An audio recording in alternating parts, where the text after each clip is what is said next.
What's going on, everybody? Jason here. I know I said I probably wasn't going to make too many videos before I move, but you know, I just can't help myself. Alright, so I got a plan. If you guys watched my last video, I think it was my last video, I bought a Jaguar cichlid and I want to grow him out. Right now he's in my 40-gallon breeder and I have sponge filters in there. Well, I'm going to make an integrated filter, kind of like a sump, made out of acrylic plexiglass. I already got some pieces cut and I'll go over this in a minute.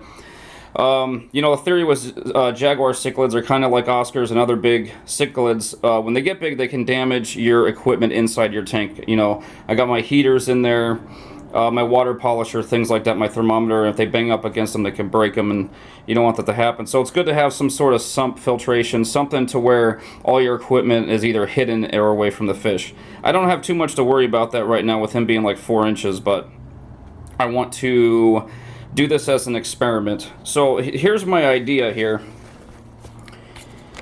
Let's say this is kind of a front view looking at like that.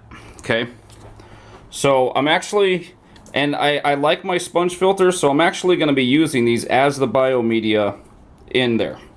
So I'm going to be having 3 sponge filters stacked like that. The water is going to pour in from the top, it's going to come down, it's going to come out this side. I'm going to have 2, sorry, look at me making a mess over here. So I've got 2 of these submersible pumps. So water is going to come down here. I'll probably have some filter floss on top too to polish the water, but it'll come through the sponges. The water will go this way and this way. It'll pass up 2 heaters.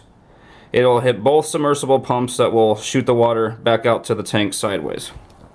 So this is it. The water, I still need to sand in my groove. I actually bought this over at Jerry's Hardware. They cut it for me, which was really nice, saved me a lot of time. So I need to cut in that little groove right here at the top, which I think is about 1.25 inches by 4 inches or so. So, and I'm just going to sand that with my 1x30. That'll be where the water overflows into it. These 2 baffles need to go right here. And the sponge filters will come up in the middle. So the water will go down, spread out the bottom, come up over the heaters, and the submersible pumps will pump it back into the tank. That's the theory. I hope it works.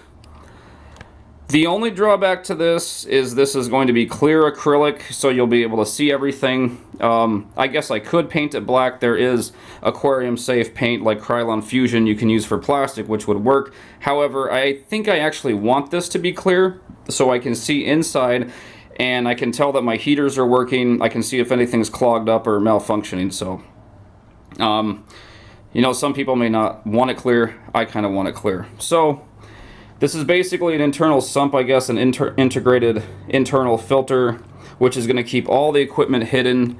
It's not too big. This is going inside a 40-gallon breeder. Like I said, it's 3.5 inches wide. It's just enough for these sponge filters to fit in here. So it's 3.5 inches by about 12.5 inches by 15.5 tall. Now, the plus side is I have a spare 40-gallon breeder. My son had his corn snake in it, and he didn't want the snake anymore. We got rid of it, so I got a spare tank. So I can put this all together in an empty tank and then switch it over, and I don't have to worry about you know, taking out my fish and everything and putting him in a quarantine tank for 2 or 3 days while all the silicone and the cement dry. So this is going to be awesome. So really all I need to do is just make a couple of modifications. I need to round some corners on here. I need to put in that little groove in here, the overflow for the water, cement all this together, and then silicone it into the tank. And that's pretty much it. I pretty much have all the equipment. The only thing I need to get is figure out some kind of hose that's going to come from the submersible pumps out through the side wall here and make sure that's watertight. That shouldn't be too hard, but I already have all the equipment I need. I got my pumps. These are the filters from my tanks that I took down that I'm not using. I'll probably throw these in the tank right now after I'm done with this video to get them colonizing with bacteria, because those are the ones I'm going to use. But I've never made this type of filter before, so this is going to be another cool experiment. If you guys watch my videos in the past, I've made all kinds of weird stuff, and this is going to be pretty cool. It's going to...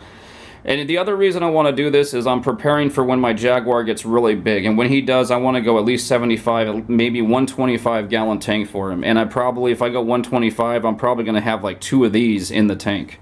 So I want to start this now and see how it works. I think it's going to be kind of cool. Okay, I'm going to go modify all this, get it all ready, glued together, and we'll go from there.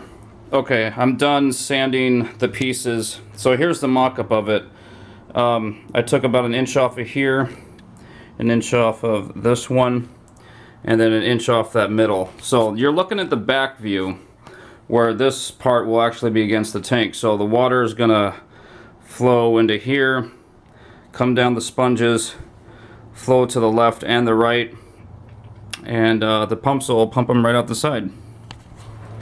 Hopefully this works. I'm not sure if that's enough room right there for the water to come. There's an inch. Maybe I should take off another 1/4 of an inch, but that in theory is the idea. So now I gotta glue all these pieces on. Now I got acrylic cement to glue all these 5 pieces together, but then I have to actually silicone this to the glass tank. So getting these nice and perpendicular, get right angles will be a little bit difficult, but it doesn't have to be too perfect. But yeah, next step is I'm going to glue these, and we'll go from there. Alright guys, I got the acrylic filter all glued. As you can see, it's one piece. One thing to note, if you think about making this, you notice how I rounded that edge right there. That's where it's going to rest at the bottom with the silicone. The other 2 I did not have to, because they are raised, but the 2 corners right down here are going to rest against the silicone, which is rounded. You got to round those edges so that it sits flush against the glass. Keep that in mind. So there it is. Tomorrow I'm going to let this fully cure, the acrylic cement, and then I will silicone it. But for right now, it's pretty cool. It's not too big. It's only sticking out 3.5 inches, and tomorrow we'll silicone it. Okay guys, I siliconed the filter inside the tank last night, so it's actually probably been almost exactly 12 hours ago.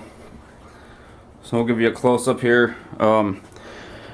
I will tell you right now, I am not the cleanest person at doing silicone or acrylic cement. It's a little messy.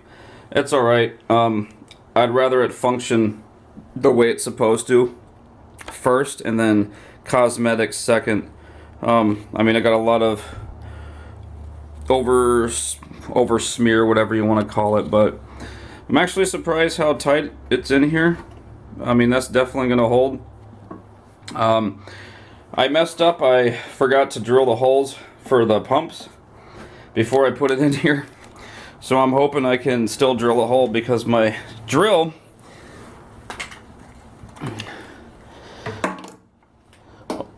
only goes that way, so I need a drill bit that's only like 1 inch or 2 long. Maybe I can get a little hole saw or something. But oh, it's looking pretty good. I know it's hard to see because it's all clear. There we go. Maybe you can see it better right there. But so this is going to be part 1. I don't like to make videos too long, and then part 2, I'm going to fill just this up first and because that should be completely sealed. Make sure that doesn't leak, and then we'll fill up the tank and we'll add in the pumps and the sponges, and we'll make sure this works properly before I even set it up. I hope it does. So I'm sorry I didn't go into great depth on the actual mechanics of making this. You know, this is an 1/8 inch thick piece of plexiglass. You don't need anything really too thick for the size of this. It's not that big. It's actually really sturdy right now. You know, I got a really huge piece for, it's only 25 bucks at the hardware store. They cut it for me. All I had to do was sand in this groove down there and cut off about over an inch of these, so there's a space at the bottom, and that was pretty much it. And just use some acrylic cement, and like I said, round any corners that are going to be by the already existing silicone on the tank, so it's flush. And that's pretty much it. We're gonna find out how well this works. If you have small fish, you're probably not gonna want to do something like this. You're gonna want to drill all kinds of tiny holes. Little fish could get up in here and get sucked right into here. Now my Jaguar is about 4 inches long. I think this will be okay. I'll see how much water actually pours over into this. If it's a lot, then maybe I'll add a screen or something. So just be wary about that. Okay, that's part 1, guys. Wish me luck, and I'll see you in part 2. Thanks for watching.